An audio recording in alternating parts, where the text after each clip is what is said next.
রমাদানের প্রস্তুতি 10। আল্লাহ কোরআনে আমাদের অনেক দোয়া শিখিয়েছেন।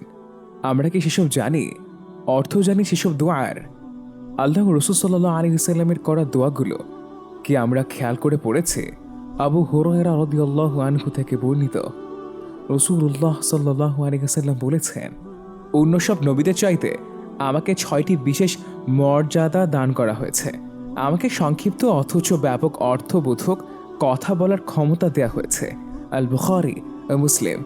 কোরআনে আসা দোয়াগুলো তো অবশ্যই অপূর্ব সুন্দর, সেই সাথে আল্লাহ রসুল সাল্লাল্লাহু আলাইহি ওয়াসাল্লাম আমাদেরকে অপূর্ব সব দোয়া শিখিয়ে গিয়েছেন। অল্প কথায় অনেক গভীর অর্থ বহন করে এমন দোয়া। আমরা বেশিরভাগ দোয়াগুলো জানি না, যা জানি তার অর্থ জানি না। অর্থ পড়লেও ব্যাখ্যা সেভাবে পড়া হয় না। রমাদান আসার আগের এই কয়েক মাস আমরা কোরআন ও সুন্নাহে বর্ণিত দোয়াগুলো নিয়ে পড়ালেখা করতে পারি। কিভাবে?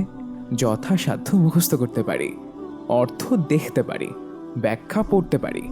যখন রমাদান আসবে এবং তার আগে থেকে আমরা চেষ্টা করতে পারি সেসব দোয়া সালাতে পড়ার, সেজদায় সালাম ফিরানোর আগে নিজেদের ব্যক্তিগত দোয়ার সময়ও পড়তে পারি। দোয়া এমনিতেই ইবাদত, তার ওপর যদি কোরআন ও সুন্নাহের থেকে নেয়া দোয়া হয়, কতই না সুন্দর অভ্যেস। আসমানের আয়োজন দুনিয়ার আবেশে আসমানের আয়োজনে।